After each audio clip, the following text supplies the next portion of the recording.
Welcome to SS defence academy friends. आज के इस वीडियो सेशंस में मैं आप सभी के साथ डिस्कस करने वाला हूं असम राइफल ट्रेड्समैन्स की जो वैकेंसी निकाली गई है, जिसमें बहुत सारे अलग अलग पोस्टों पे वैकेंसियां निकाली गई है। उसी में से एक पोस्ट है राइफलमैन नर्सिंग असिस्टेंट का, जिसमें सिंपल क्वालिफिकेशंस 10th पास मांगा गया है। तो जो भी कैंडिडेट 10th पास किए हैं, यदि आपका मिनिमम एज 18 वर्ष है तो आप इस फॉर्म को अप्लाई कर सकेंगे।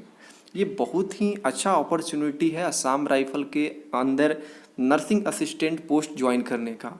देखिए फ्रेंड्स, बहुत सारे ऐसे कैंडिडेट हैं जो कंफ्यूज हैं। उनको लगता है कि नर्सिंग असिस्टेंट मतलब इससे मेडिकल से रिलेटेड मुझे बहुत सारा इन्फॉर्मेशन की ज़रूरत होगा, एक्सपीरियंस की ज़रूरत होगा, तब जाकर ना ये ज्वाइन करेंगे। लेकिन ऐसा नहीं है फ्रेंड्स। इसमें जो ट्रेड रिलेटेड क्वेश्चंस पूछे जाते हैं ऑफिसर्स के द्वारा, वो मैं आप सभी को कलेक्शंस प्रोवाइड करने वाला हूं। बस आपको इस चैनल से जुड़ जाना है। मैं आपको टोटल 5 वीडियो अपलोड करूंगा, लगभग 500 के करीब क्वेश्चंस कराऊंगा नर्सिंग असिस्टेंट का, जो प्रीवियस अलग अलग जैसे पैरामिलिट्री फोर्स में BSF, CRPF, ITBP, SSB, CISF, Assam rifle में, इन सब में डिपार्टमेंटल और साथ में जो ओपन रैली भर्तियाँ आती है, उन सब में ये क्वेश्चंस बना हुआ है। वो सारे कलेक्शंस में प्रोवाइड आपको करने वाला हूं। देख सकते हैं आज लगभग मैं 100+ क्वेश्चंस कराने वाला हूं। ये सभी प्रीवियस अलग अलग डिपार्टमेंट में ये क्वेश्चंस बन चुका है, और साथ में जो ओपन रैली भर्तियाँ आई है प्रीवियस में, उन सब में ये क्वेश्चंस पूछा गया है कैंडिडेट से। तो काफ़ी इंपॉर्टेंस रहेगा आप सभी के लिए सारे क्वेश्चंस। जो भी कैंडिडेट, यदि आप नर्सिंग असिस्टेंट पोस्ट ज्वाइन करना चाहते हैं या इसके लिए आप फॉर्म अप्लाई किए हैं, तो आप लोग मेरे चैनल से ज़रूर जुड़ जाइएगा। मैं आपको वादा करता हूं कि यदि आप मेरे टोटल अगर सीरीज को देख लेते हैं, लगभग और 4 आएगा सीरीज, तो उस सीरीज को कंप्लीट करने के बाद यदि आप ट्रेड टेस्ट देने जाइएगा तो 100% सफलता प्राप्त करके आइएगा। क्योंकि जो भी मेरे कैंडिडेट जुड़े हुए हैं मेरे चैनल से, उनसे आप एक बार मतलब कांटेक्ट करके बात कर सकते हैं। इससे पहले जो वैकेंसी आई थी उसमें मैं कुक का और सफाई कर्मचारी का मैं पीडीएफ प्रोवाइड किया था, साथ में वीडियो लेक्चर भी दिया था। जो भी कैंडिडेट मेरे वीडियो और पीडीएफ पढ़ के गए थे वो 100% सफलता पाए थे। आप लोग कांटेक्ट कर सकते हैं या कमेंट्स बॉक्स में चेक कर सकते हैं, आपको प्लेलिस्ट मिल जाएगा। तो मैं आपको वादा दिलाता हूं कि जो भी नर्सिंग असिस्टेंट की तैयारी कर रहे हैं, फॉर्म डाले हैं, तो आप लोग चैनल से जुड़ जाइएगा। मैं इतना ज़्यादा क्वेश्चंस आपको करा दूंगा कि उससे बाहर आपको क्वेश्चंस नहीं पूछा जाएगा ऑफिसर्स द्वारा, ये यकीन मानिएगा। ये सारे क्वेश्चंस प्रीवियस में बन चुका है। डिपार्टमेंटल एग्जामिनेशन जो होता है पैरामिलिट्री फोर्स के अंतर्गत, उसमें भी ये क्वेश्चंस बना है, और साथ में ओपन रैली जितनी भी भर्तियाँ आती है उन सब में ये क्वेश्चंस बना है। देख सकते हैं प्रॉपर ढंग से सभी क्वेश्चंस को लिखा हूं। अभी और 4 सीरीज आएगा, लगभग मैं आपको 500 क्वेश्चंस कराने वाला हूं नर्सिंग असिस्टेंट का, जो आपके लिए सफिशिएंट रहेगा। ठीक है, तो आपको डरने की कोई ज़रूरत नहीं है कि नर्सिंग असिस्टेंट काफ़ी टफ होगा इसका ट्रेड टेस्ट, ऐसा कुछ भी नहीं है। आप लोग जो भी कैंडिडेट इच्छुक हैं, आप इस फॉर्म को जरूर अप्लाई कीजिएगा। ये कंप्लीट कराने के बाद आपको वाशरमैन का एक ऐसा मास्टर वीडियो दूंगा, जिसको देखने के बाद आप लोग 100% वाशरमैन का भी ट्रेड टेस्ट क्वालिफाइड हो जाइएगा। बस आपको चैनल को सब्सक्राइब करके जुड़ जाना है, ताकि आपको टाइम टू टाइम ये सारे नोटिफिकेशंस मिलता रहे। और वीडियो सेशंस एंड होने के बाद आप इसका पीडीएफ भी डाउनलोड कर सकेंगे टेलीग्राम चैनल से जुड़ के, जिसका लिंक डिस्क्रिप्शन बॉक्स में आपको देखने को मिलेगा। तो चलिए सबसे पहले मैं बात करता हूं कि आखिर नर्सिंग असिस्टेंट का वर्क क्या होता है। ठीक है, तो देखिए नर्सिंग असिस्टेंट का वर्क जो होता है, जितने भी एमआई हॉस्पिटल होते हैं, जितने भी फोर्स के अंतर्गत हॉस्पिटल होते हैं, उनमें जो भी उसमें चिकित्सक होते हैं, जो डॉक्टर्स वगैरह होते हैं, उनकी हेल्प करना होता है। डॉक्टर बोलते हैं कि आप बैंडेज लेकर आइए, ये मेडिसिन लेकर आइए, तो आप उनको हेल्प करते हैं डॉक्टर को। ठीक है, और साथ में जितने भी रोगी होते हैं उनका देखभाल करते हैं, जितने भी नर्सिंग असिस्टेंट होते हैं। साथ में ऑपरेशन थिएटर के काम काज में इन लोग बहुत सारे हेल्प करते हैं। जितने भी मतलब वहाँ पे रोगी जाते हैं, उनका बीपी वगैरह सब कुछ जांच करना होता है। तो अगर मान लीजिए किसी को फीवर है तो उसको देखना होता है। अगर मान लीजिए कभी कहीं पे भी लड़ाई दंगा फसाद हो जाता है, तो बहुत सारे जो फोर्स लाइन्स में होते हैं, सैनिक होते हैं, घायल होते हैं, तो ये लोग जितने भी नर्सिंग असिस्टेंट के होते हैं, ये लोग उनको हेल्प करते हैं। साथ में उनको अगर मान लीजिए कहीं चोट लग गया तो बैंडेज वगैरह वो सब करते हैं। साथ में आपको नॉर्मल वो वहाँ पे आपको ट्रेनिंग में सब कुछ सिखला दिया जाता है। कैसे आपको इंजेक्शंस देना है, ये सब कुछ कैसे देना होता है, लेकिन आपसे कुछ बेसिक क्वेश्चंस पूछे जाते हैं ट्रेड में, वो मैं आपको इन्फॉर्मेशन दूंगा। साथ में आपको मेडिकल स्टोर्स का कार्य करना होता है, जितने भी आप देखते हैं दवाई वगैरह होता है, उसमें भी आपको काम करने का वहाँ पर मौका मिलेगा। तो ये सारे नर्सिंग असिस्टेंट का काम होता है। तो चलिए, ये तो आपका रहेगा कि देखिए वहाँ पे ओरली, जब आपका ट्रेड टेस्ट होगा वहाँ पे ओरल मतलब वहाँ पे आपसे पूछा जा सकता है क्वेश्चंस दो तरीका से, और साथ में कुछ इंस्ट्रूमेंट होता है, वो दिखाएंगे, बोलेंगे ये क्या है, तो आपको बताना होगा। तो वो सारे इंस्ट्रूमेंट वाला भी मैं आपको सीरीज दूंगा। आज मैं आपको ओरली क्या क्या पूछा जाता है ऑफिसर्स द्वारा, वो मैं कराने वाला हूँ। तो देखिए, ये सारे क्वेश्चंस प्रीवियस में बन चुका है। देखिएगा, देखिए फर्स्ट देखिए क्वेश्चन कह रहा है यहाँ पे स्टेथोस्कोप, जो स्टेथोस्कोप होता है उसका हिंदी नाम क्या होता है।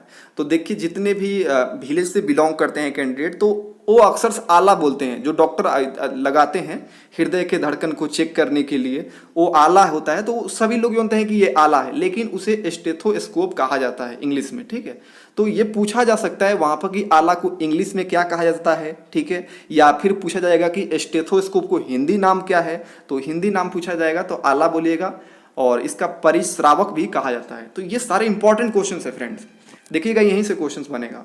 सेकेंड क्वेश्चन देखिए, रोगी की दिल की धड़कन की ध्वनि सुनने के लिए कौन से यंत्र का प्रयोग होता है। मैं अभी आपका बताया ना कि जितने भी हृदय की धड़कन होता है उसको सुनने के लिए क्या होता है कि स्टेथोस्कोप का यूज किया जाता है, यानी आला का यूज किया जाता है। नेक्स्ट क्वेश्चन देखिए, चेचक के टीके का आविष्कार किसने किया। तो एडवर्ड जेनर ने किया था। इस तरह के आपसे क्वेश्चंस पूछे जाएंगे। तो जितने भी क्वेश्चंस पूछे गए हैं और प्रीवियस एग्जाम में बने हैं, वो सारे क्वेश्चंस करा देता हूं। इससे रिलेटेड, इससे बाहर आपको देखने को नहीं मिलेगा क्वेश्चन। रेबीज के टीके का खोज किसने किया था। तो लुई पास्चर ने किया था। नेक्स्ट क्वेश्चन देखिए, सामान्य मानव शरीर का तापमान कितना होता है। तो 98.6 फॉरेनहाइट होता है, फॉरेनहाइट में। ठीक है, अगर सेल्सियस में वो लोग पूछे तो 37 डिग्री सेल्सियस बोलेगा। ये सारे जितने भी क्वेश्चन है ये आप लोग रट के जाइएगा बिल्कुल, इसमें से एक भी क्वेश्चन मतलब स्किप मत कीजिएगा, सारे इंपॉर्टेंट है। मानव रक्त यानी जो ब्लड होता है उसका पीएच वैल्यू कितना होता है, पीएच मान कितना होता है। तो पीएच मान से भी क्वेश्चंस बनता है, तो 7.4 होता है। और वहीं पे बात करें कि मूत्र का जो पीएच मान होता है वो कितना होता है, तो देखिए 4.8 से लेकर 8.4 तक होता है। एवरेज अगर हम बात करें तो लगभग 6.4 के करीब में होता है। जल की बात करें कि जल का पीएच वैल्यू कितना होता है, तो 7 होता है। अब बात करते हैं यहाँ पर निकट दृष्टि दोष का इंग्लिश नेम क्या है। तो देखिए, निकट दृष्टि दोष को इंग्लिश में मायोपिया बोला जाता है। अब वही बात करते हैं दूरदृष्टि को क्या बोलते हैं, तो हाइपरमेट्रोपिया कहा जाता है। तो ये आप लोग याद रखिएगा, हिंदी टू इंग्लिश जितने भी मैं आपको बता रहा हूँ, जैसे निकट दृष्टि दोष को इंग्लिश में मायोपिया बोलते हैं, दूरदृष्टि दोष को हाइपरमेट्रोपिया कहते हैं, तो ये याद रखिएगा। वहीं पर अगर पूछ दिया जाता है कि निकट दृष्टि दोष मतलब क्या है, तो आप लोग बताइएगा कि इसमें क्या होता है कि नजदीक की वस्तुएं दिखाई देती है। आपको लग रहा है कि निकट दृष्टि दोष है, तो मतलब तो आपको लगेगा कि ये इसमें नजदीक की वस्तु नहीं दिखाई देती होगी। नहीं, इसमें उल्टा होता है। निकट दृष्टि दोष का मतलब होता है कि इसमें नजदीक की वस्तुएं दिखाई देती है जबकि दूर की वस्तुएं नहीं दिखाई देती है। ठीक है, तो इसमें क्या होता है, दूर की वस्तुएं नहीं दिखाई देती है तो अवतल लेंस का चश्मा का यूज किया जाता है। ये भी पूछा जा सकता है कि निकट दृष्टि दोष में किस लेंस का उपयोग किया जाता है, तो बोलिएगा अवतल लेंस का। तो ये सारे जितने भी फैक्ट्स मैं बोल रहा हूं याद रखिएगा। अब वही बात करें कि दूरदृष्टि दोष किसे कहते हैं, वो लोग पूछ सकते हैं। तो दूरदृष्टि दोष में क्या होता है कि दूर की वस्तुएं दिखाई देती है जबकि नजदीक की नहीं दिखाई देती है। ठीक है, निकट दृष्टि दोष में नजदीक की दिखाई देती है, दूर की नहीं दिखाई देती है। और दूरदृष्टि में दूर की दिखाई देती है, नजदीक की नहीं दिखाई देती है। तो दूरदृष्टि दोष में उत्तल लेंस से बने चश्मे का उपयोग किया जाता है, यह भी पूछा जा सकता है। तो ये सारे फैक्ट्स याद रखिएगा। साथ में आप देखिए 8 नंबर क्वेश्चन, HIV का फुल फॉर्म क्या है। तो ह्यूमन इम्यूनो डिफिशियंसी वायरस होता है HIV। ये जो एड्स का है ना, वायरस के नाम है HIV। अब देखिए एड्स का फुल फॉर्म क्या है, ये सारे क्वेश्चंस बना है। एड्स का फुल फॉर्म होता है एक्वायर्ड इम्यूनी डिफिशियंसी सिंड्रोम। ठीक है, DNA का फुल फॉर्म क्या होता है, तो डीओक्सीराइबोनो न्यूक्लिक एसिड होता है। नेक्स्ट क्वेश्चन देखिए, अब देखिए ये काफी इंपॉर्टेंट है फ्रेंड्स, यहां से क्वेश्चंस आपको देखने को जरूर मिलेगा। देखिए कहेगा कि विषाणु को सबसे पहले पूछ देगा कि विषाणु को इंग्लिश में क्या बोला जाता है, तो आप लोग बोलिएगा वायरस। तो पूछेगा वायरस से होने वाले रोगों का 4-5 नाम बताइए।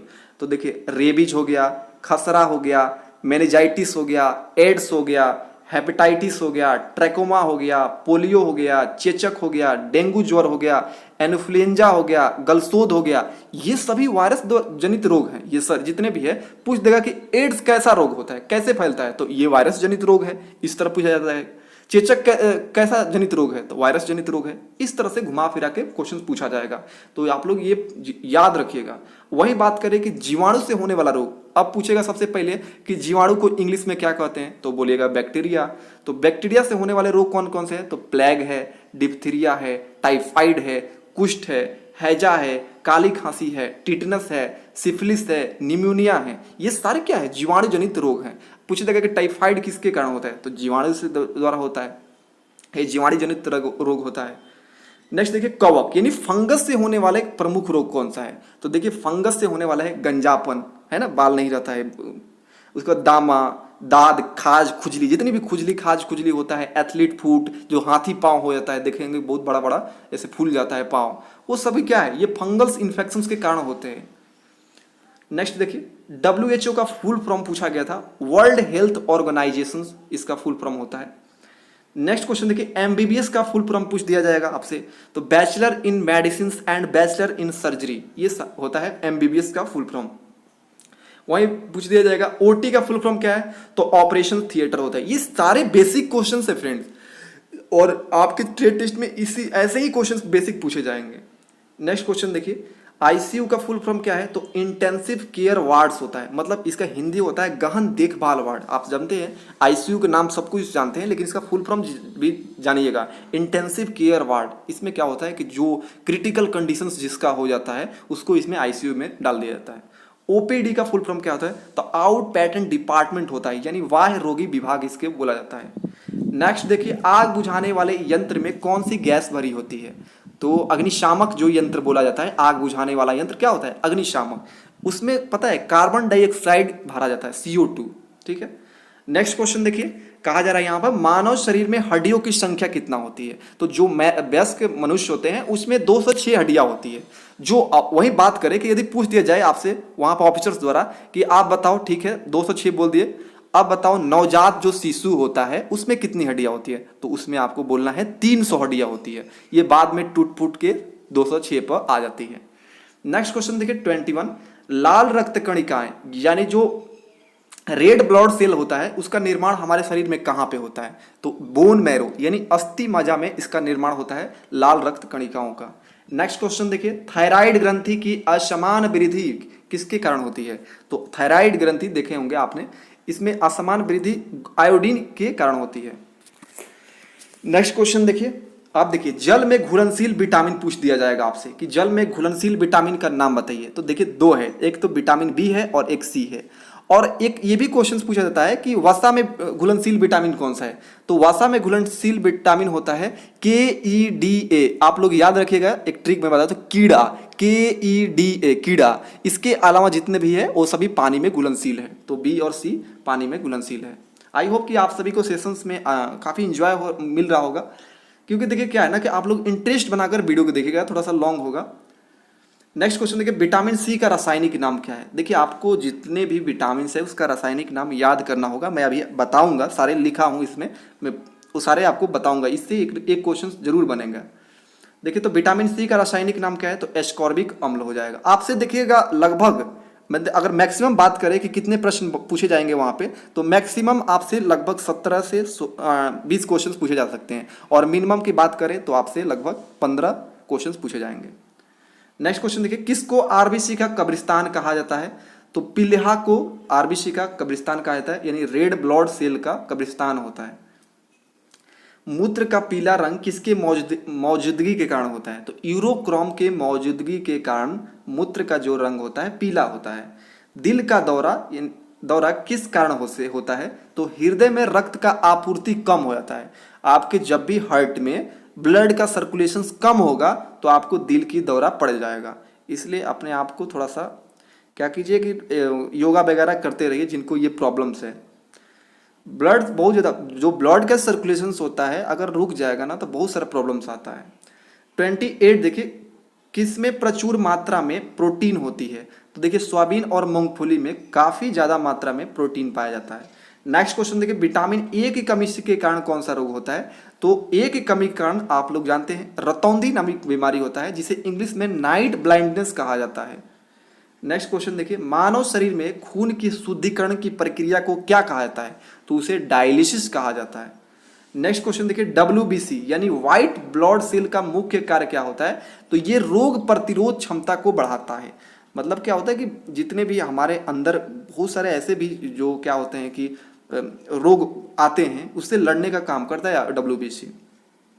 रक्त में लाल रंग किसकी उपस्थिति के कारण होता है? तो रात जो लाल रंग होता है रक्त का, ये हीमोग्लोबिन की उपस्थिति के कारण ही लाल होता है।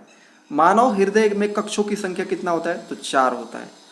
ये देखिए क्वेश्चन, सर्वग्राही कौन से ब्लड ग्रुप को कहा जाता है जो क्या करता है कि सबसे ग्रहण कर सकता है? सर्वग्राही का मतलब कहने का है कि ये सबसे खून ले सकता है, उस ग्रुप ब्लड ग्रुप का नाम है AB।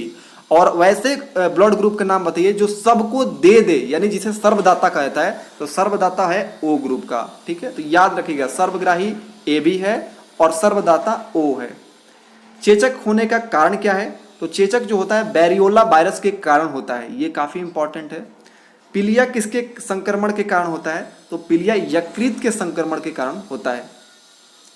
किस विटामिन में कोबाल्ट पाया जाता है? तो B12 विटामिन में ना कोबाल्ट पाया जाता है। 38 देखिए, हड्डियां कमजोर हो जाती है। तो देखिए जब भी आपको देखिए, एक तो वृद्धावस्था में कमजोर होती है, वैसे भी आजकल के मतलब बहुत सारे लोगों को हड्डियां कमजोर हो जाती है क्योंकि कैल्शियम और फास्फोरस की उसमें कमी देखने को मिलता है। जो भी देखते हैं कि रनिंग करते हैं कैंडिडेट और बोलते हैं कि मेरा पैर बहुत दर्द कर रहा है, तो उसमें क्या है? कैल्शियम और फास्फोरस की कमी है, तो फिर वो कैल्शियम की गोली लेते हैं। तो ये हड्डियां कमजोर कैल्शियम और फास्फोरस की ही कमी कारण होता है। कौन सबसे अधिक ऊर्जा प्रदान करता है? ये काफी मोस्ट इंपॉर्टेंट क्वेश्चन है फ्रेंड्स, इसे नोट डाउन कर लीजिएगा, ये पूछा जाएगा। ये देखिए ऑप्शंस आपको दिए, अगर मान लीजिए ऑप्शंस की बात करते हैं, ये क्वेश्चंस कई बार डिपार्टमेंटल एग्जामिनेशंस में बना है, नर्सिंग असिस्टेंट का, साथ में वार्ड बॉय, ये सारे जितने भी पैरामेडिकल स्टाफ के अंतर्गत बनाया हुआ है सभी क्वेश्चन। तो देखिए जो कार्बोहाइड्रेट होता है ना, आपको सबसे अधिक ऊर्जा प्रदान कर देता है। ठीक है, प्रोटीन वसा विटामिन जितना नहीं करता है, उससे ज़्यादा कार्बोहाइड्रेट आपको ऊर्जा प्रदान करता है। जितने भी प्लेयर्स होते हैं, जितने भी मतलब एथलीट्स होते हैं, वो सारे कार्बोहाइड्रेट्स ज़्यादा लेते हैं। डेंगू बुखार होता है तो ये मादा एडिज मच्छर के काटने के कारण ही डेंगू बुखार होता है। नेक्स्ट क्वेश्चन देखिए, कोशिका की आत्महत्या की थैली कहा जाता है? तो लाइसोसोम को कहा जाता है। नेक्स्ट क्वेश्चन देखिए, सेक्स हार्मोन स्रावित होता है? तो ये एड्रिनल ग्रंथि द्वारा स्रावित होता है। नेक्स्ट क्वेश्चन देखिए, मानव त्वचा का रंग बनता है? तो हीमोग्लोबिन के कारण बनता है।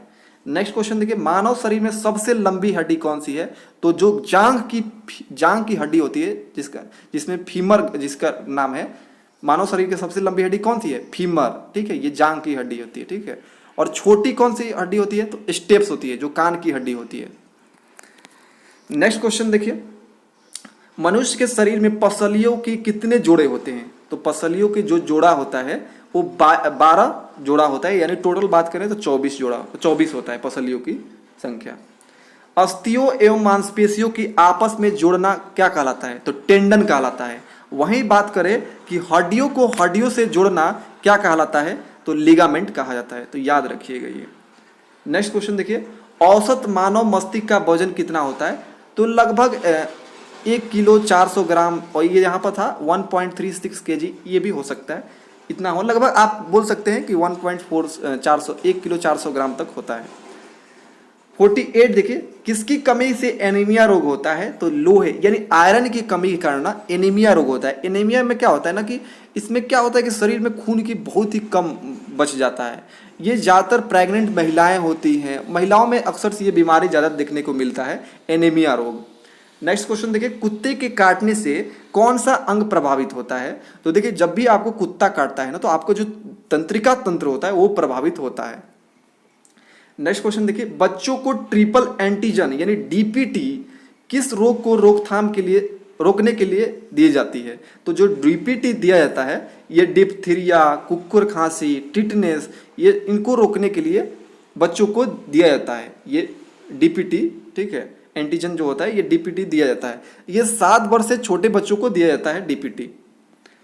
नेक्स्ट क्वेश्चन देखिए, टाइफाइड में सबसे अधिक प्रभावित होने वाला अंग कौन सा है? तो देखिए टाइफाइड में सबसे ज्यादा अंग प्रभावित होता है वो होता है आंत। आंत प्रभावित हो जाता है, इसमें उल्टी आना, बुखार आना, ये आम जितने भी अथी होते हैं, यंगस्टर होते हैं, उनमें होता है। बच्चों में ये देखने को बहुत ज्यादा टाइफाइड बीमारी दिखने को मिलता है। ठीक है, ये क्या है कि ये एक जीवाणु जनित रोग होता है, बैक्टीरिया के द्वारा फैलता है। आप अगर अस्वच्छ जल पी लेते हैं, ठीक है, खाना वगैरह दूषित खाते हैं, इसलिए ये बीमारी होता है टाइफाइड। ठीक है, और देखिए यहाँ पूछा गया है टाइफाइड किस बैक्टीरिया यानी जीवाणु द्वारा उत्पन्न होता है? तो उस जीवाणु का नाम है, उस बैक्टीरिया का नाम है सैल्मोनेला। सैल्मोनेला टाइफी नामक जीवाणु द्वारा उत्पन्न होता है ये टाइफाइड। चेचक के संक्रमण को रोकने के लिए लगाए जाने वाले टीका का नाम क्या है? तो बैरिसेल्ला का टीका लगाता है। ठीक है, नेक्स्ट क्वेश्चन देखिए, दामा रोग किस अंग को प्रभावित होता है? किस अंग को प्रभावित करता है? तो श्वसन नालिका के जो ना ये प्रभावित करता है दामा रोग। ठीक है, इसमें सांस से रिलेटेड प्रॉब्लम आने लगता है आपको। कोविड-19 से देखिए ये भी क्वेश्चंस बना है डिपार्टमेंटल एग्जामिनेशंस में, ये सीआरपीएफ में। कोविड-19 से कौन सा अंग प्रभावित होता है? तो देखिए फेफड़ा प्रभावित होता है। नेक्स्ट क्वेश्चन देखिए, प्रोटीन की कमी के कारण होने वाला रोग कौन सा है? तो देखिए प्रोटीन की कमी के कारण एक फेमस रोग होता है क्वाशीकोर। ये कंपटीशन एग्जामिनेशन में बहुत बार पूछा गया है, क्वाशियोर कोर। ठीक है, ये जो बीमारी है ये प्रोटीन की कमी के कारण होता है। नेक्स्ट देखिए, निमोनिया रोग मानव के किस अंग को खराब करता है? तो देखिए निमोनिया जो रोग होता है अक्सर बहुत ज़्यादा बच्चों को ये देखने को बीमारी मिलता है निमोनिया। इसमें क्या होता है कि खांसी, सांस लेने में प्रॉब्लम्स, बहुत सारी समस्याएं देखने को मिलती है जो ये लंग से संबंधित है, निमोनिया रोग। नेक्स्ट क्वेश्चन देखिए, पोलियो के टीके की खोज किसने किया था? काफी इंपॉर्टेंट है, ये जॉन ई सॉल्क ने पोलियो के टीके की खोज किया था। एड्स का क्या कारण है? तो मैं बोला है ना, वायरस जनित रोग है। एचआईवी वायरस के कारण एड्स फैलता है। ठीक है, असुरक्षित यौन संबंध बनाने से फैलता है। ये सारे वहां पर फैक्ट्स पूछे जा सकते हैं। बीसीजी यानी बेसिल्स क्लाइमेट ग्यूरिन, जो बेसिल्स क्लाइमेट ग्यूरिन कहा था, इसका फुल फॉर्म भी पूछा गया था। बीसीजी का टीका किसके लिए दिया जाता है? तो जो टीबी होता है इसके रोकथाम के लिए दिया जाता है। यक्ष्मा यह बोला जाता है, रोकथाम के लिए दिया जाता है। नेक्स्ट क्वेश्चन देखिए, जल जनित रोग कौन सा है? तो देखिए ये जल जनित रोग में हैजा है। ठीक है, ये जल जनित रोग होता है, इसमें उल्टी बहुत सारा बार आने लगता है। देखिए इंसुलिन की कमी से शरीर में कौन सा रोग होता है? तो काफी इंपॉर्टेंट क्वेश्चन है। मधुमेह यानी जिसे इंग्लिश में डायबिटीज बोला जाता है, इंसुलिन के कमी के कारण होता है।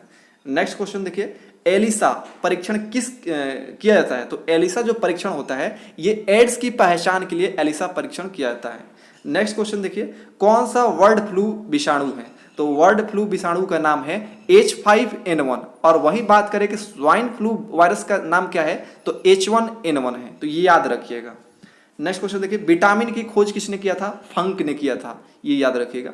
अब हम यहाँ पर आपको बताते हैं, यहाँ से आपको जरूर एक क्वेश्चन प्रत्येक कैंडिडेट से पूछा जाएगा। यहाँ से देखिएगा, देखिए एक ट्रिक भी मैं बताऊंगा, रथ पर एक टॉफी। यहाँ से आप सभी विटामिन के रासायनिक नाम याद कर पाएंगे। ठीक है, देखिए विटामिन ए का रासायनिक नाम रेटिनॉल, अभी ट्रिक से भी याद कराऊंगा। विटामिन बी का रासायनिक नाम है थाइमिन, सी का एस्कॉर्बिक अम्ल, डी का रासायनिक नाम है कैल्सीफेरॉल, ई का जो रासायनिक नाम है टोकोफेरॉल है, और के का फिलोक्विनोन है ना। तो ये जितने भी विटामिन का नाम बताए, इसको आप लोग ट्रिक के माध्यम से भी याद कर सकते हैं। ये ट्रिक है रथ पर एक टॉफी। ठीक है, रथ पर एक टॉफी। र से रेटिनॉल, विटामिन ए के कमी कारण रासायनिक नाम रेटिनॉल है। थ से थाइमिन हो जाएगा, विटामिन बी के रासायनिक नाम थाइमिन है, और ये पर जो है ये हिडन रहेगा। ए से हो जाएगा एस्कॉर्बिक अम्ल, विटामिन सी का रासायनिक नाम एस्कॉर्बिक अम्ल हो जाएगा। क से हो जाएगा कैल्सीफेरॉल, यानी विटामिन डी का रासायनिक नाम कैल्सीफेरॉल हो जाएगा। और वहीं देखिए ट से टोकोफेरॉल, विटामिन ई का रासायनिक नाम है। फ से फिलोक्विनोन हो जाएगा, विटामिन के का रासायनिक नाम है। तो यहाँ से एक रासायनिक नाम से रिलेटेड बन सकता है क्वेश्चन, और यहाँ से भी एक कैंडिडेट से जरूर पूछा जाएगा। विटामिन के कमी से होने वाला रोग पूछा जाएगा कि विटामिन ए की कमी के कारण कौन सा रोग होता है, बताइए। तो रतौंधी बोल सकते हैं, संक्रमण का खतरा, ये सभी विटामिन ए के कमी कारण होता है। विटामिन बी के कमी कारण बेरी बेरी नामक रोग होता है, आपको घुमाकर भी पूछा जाएगा कि बेरी बेरी जो रोग है किसकी कमी के कारण होता है, किस विटामिन की कमी के कारण, तो आपको बताना होगा विटामिन बी के कमी के कारण। पूछ दिया जाएगा स्कर्वी किस विटामिन के कमी के कारण होता है, तो विटामिन सी के कमी के कारण। तो घुमा फिरा के क्वेश्चन पूछा जाएगा, ये सारे क्वेश्चन आप लोग याद कर लीजिएगा। विटामिन सी के कमी से होता है स्कर्वी, साथ में मसूड़ों का फूलना, ये सभी बीमारी होता है, रोग होता है। विटामिन डी के कमी से रिकेटस बीमारी होता है, ठीक है। विटामिन ई के कमी के कारण नपुंसकता जो होता है ये हो जाता है। विटामिन के कमी के कारण रक्त का थक्का न बनना। इसका मतलब है ना कि अगर विटामिन के की कमी है आपके अंदर, तो अगर मान लीजिए कहीं आपका कट गया तो क्या होगा ना कि ब्लड रुकेगा ही नहीं जल्दी। तो इसलिए विटामिन के की अगर कमी होता है तो वहाँ पर ब्लड जल्दी नहीं रुकता है, ब्लड का थक्का नहीं होता है। अगर के की आप में सफिशियंट है मतलब तो आपका जल्दी से रुक जाता है। नेक्स्ट देखिए, किससे ऊर्जा प्राप्त नहीं होता है? कार्बोहाइड्रेट से तो सबसे ज़्यादा ऊर्जा प्राप्त होता है, प्रोटीन से भी होता है, वसा से भी होता है, विटामिन से कभी भी ऊर्जा प्राप्त नहीं होता है। काफी इंपॉर्टेंट है क्वेश्चन। नेक्स्ट क्वेश्चन देखिए, विटामिन ए उपलब्ध होता है तो सर्वाधिक गाजर में उपलब्ध होता है। विटामिन सी का सबसे अच्छा स्रोत कौन है? तो खट्टे फल में विटामिन सी खूब मात्रा में पाया जाता है, और बात करें तो आंवला में काफी ज्यादा होता है। विटामिन बी2 का अन्य नाम क्या है? तो राइबोफ्लोविन है, राइबोफ्लेविन। कौन सा शर्करा तत्काल ऊर्जा प्रदान करता है? तो जो ग्लूकोज वगैरह होता है, ग्लूकोज होता है, ये शर्करा जो है तत्काल आपको ऊर्जा प्रदान कर देता है। नेक्स्ट देखिए, शरीर में ऊतकों का निर्माण होता है, तो ऊतकों का जो निर्माण होता है, टिश्यू बनते हैं शरीर में, वो प्रोटीन के कारण बनते हैं। नेक्स्ट क्वेश्चन देखिए, सेरेब्रेन जो किससे संबंधित है? तो ये मस्तिष्क से संबंधित है। ये मस्तिष्क का सबसे बड़ा भाग है, इसे बुद्धि का केंद्र भी कहा जाता है, सेरेब्रम को। काफी इंपॉर्टेंट है। मानव शरीर में सबसे लंबी कोशिका कौन सी है? तो है तंत्रिका कोशिका। इसकी लंबाई 90 सेंटीमीटर तक होता है। देखिए मैंने यहाँ बताया था ना, बुद्धि का केंद्र किसे कहा जाता है? तो प्रमस्तिष्क को कहा जाता है, जिसे इंग्लिश में सेरेब्रम कहा जाता है।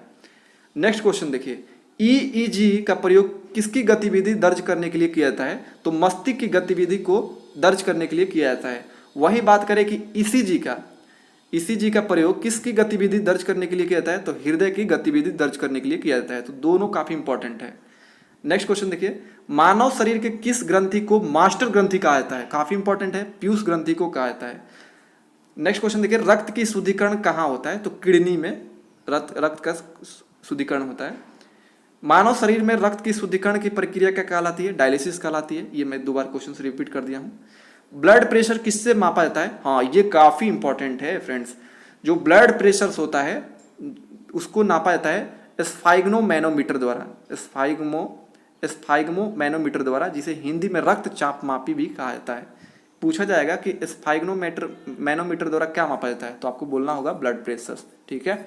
और देखिए, सामान्य मनुष्य का रक्त दाब यानी ब्लड प्रेशर कितना होता है? तो 120/80 mmHg होता है, याद रखिएगा। रेड क्रॉस की स्थापना किसने किया था? हेनरी ड्यूनेंट ने किया था। ये बीएसए वर्ल्ड बॉय 2021 का क्वेश्चन से।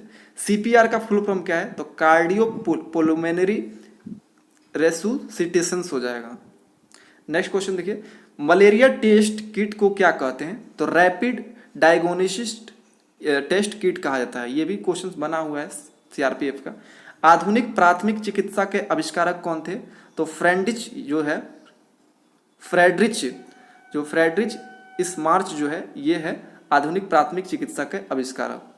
तो अभी ये 85 क्वेश्चंस मैं आपको दे रहा हूं, ठीक है। जितने भी मुझे क्वेश्चंस प्रीवियस एग्जामिनेशंस के मिले हैं वो सारा कलेक्ट कर लिया हूं, ठीक है। सिर्फ आपको नोट्स बनाकर प्रोवाइड करना है। थोड़ा सा जो पेज है उसमें अच्छा ढंग से नहीं दिखाई दे रहा है, इसलिए मतलब मैं उसको यहाँ पर नहीं करा रहा हूँ, उसको नोट्स अच्छे ढंग से बनाकर ही प्रोवाइड करूँगा। अभी आपको 4 क्लासेज मिलेगी नर्सिंग असिस्टेंट का, तो बस आपको चैनल से जुड़े रहिएगा। मैं आपको इतना क्वेश्चन करा दूंगा कि उससे बाहर आपको क्वेश्चन देखने को वहाँ पर नहीं मिलेगा। ये सारे आपको मैं प्रैक्टिकल जो वहाँ पर इंस्ट्रूमेंट दिखाए जाएंगे उसके भी बारे में आपको इन्फॉर्मेशन दूंगा कि किस किस टाइप से वहाँ पर दिखाया जाता है इंस्ट्रूमेंट, और उससे पूछा जाता है कि ये क्या है, ठीक है। तो आप लोग जुड़े रहिएगा और घबराइएगा मत। जो वाशरमैन के कैंडिडेट हैं उनका भी मैं कमेंट्स देख रहा था कि सर आपने कुक का तो बहुत अच्छा प्रोवाइड करवा दिया, सफाई कर्मचारी का एक वाशरमैन के लिए करा दीजिए ना बढ़िया से। तो मैं आप पे काम कर रहा हूँ, ठीक है। उसके प्रीवियस क्वेश्चंस मिल गया है, मैं आपको बहुत जल्द ही करा दूंगा। तो आई होप कि आप सभी को वीडियो अच्छा लगा। और हाँ, आप लोग वीडियो देखिएगा तो अपने दोस्तों में शेयर कीजिए ताकि उनको बेनिफिट्स मिले, ठीक है। बहुत सारे ऐसे कैंडिडेट हैं जो नर्सिंग असिस्टेंट के नाम सुनकर ही फॉर्म नहीं डालेंगे, कि बोल देगा ससुरा इसमें तो सब डॉक्टर से रिलेटेड क्वेश्चंस पूछेगा, अब हम ठहरे कंपटीशन की तैयारी करने, कैसे इसमें हम ट्रेड टेस्ट पास होंगे। तो ऐसा कुछ नहीं है, ये सबसे ईजी इसमें ट्रेड टेस्ट होता है और सबसे कम कंपटीशन इसी में है। तो याद रखिएगा, इसमें भरिए फॉर्म, बहुत अच्छा रहेगा। सबसे मारामारी तो वाशरमैन के लिए हो रहा है, ठीक है। तो जितने भी लो पोस्ट होता है ना, उसी में मारामारी है, उसी में ज़्यादा फॉर्म गिरेंगे, ठीक है। और इसी तरह एक लेबोरेटरी असिस्टेंट का भी देख सकते हैं यहाँ पे वैकेंसी है। इससे भी रिलेटेड मैं आपको ट्रेड रिलेटेड क्वेश्चंस कराने वाला हूँ। ये भी लगभग नोट्स बन गया है। देखिए ये वाशरमैन का भी कराऊंगा, ठीक है, और ये आपको नर्सिंग असिस्टेंट का तो करा रहा हूँ, ठीक है, और ये राइफलमैन लेबोरेटरी असिस्टेंट का ये भी कराऊंगा, ठीक है, और राइफलमैन आर्मरर का भी कराऊंगा आपको। तो आप लोग चैनल से जुड़े रहिएगा, ठीक है। बाकी ये जो पोस्ट है क्लर्क का, हवलदार क्लर्क, इसमें 10+2 मांगा गया है और साथ में टाइपिंग 35 वर्ड पर मिनट हिंदी और सॉरी इंग्लिश का है, और हिंदी में 30 वर्ड पर मिनट है। और ये भी अच्छा है, जो अगर 12th कर लिए हैं हवलदार ऑपरेटर रेडियो लाइन का, ये भी अच्छा है। जो कैंडिडेट 10+2 किए हैं किसी भी बोर्ड से, और साथ में यदि आप 10th किए हैं, साथ में ITI का सर्टिफिकेट है, तब भी आप अप्लाई कर सकते हैं। तो ये बाकी देखिए 10th पे ये जो 20 पे वैकेंसी है, इसके मैं आपको ट्रेड रिलेटेड क्वेश्चंस कराऊंगा। चैनल से आप लोग जुड़े रहिएगा। बाकी ये देख सकते हैं वारंट ऑफिसर रेडियो मैकेनिकल, ये भी ठीक है। बाकी देख सकते हैं ये सारे है वैकेंसी, आपको जो इसमें इंटरेस्ट है वो आप लोग भरिएगा फॉर्म। तो आई होप कि आप सभी को वीडियो अच्छा लगा होगा। फिर मिलते हैं नेक्स्ट वीडियो में, तब तक के लिए जय हिंद।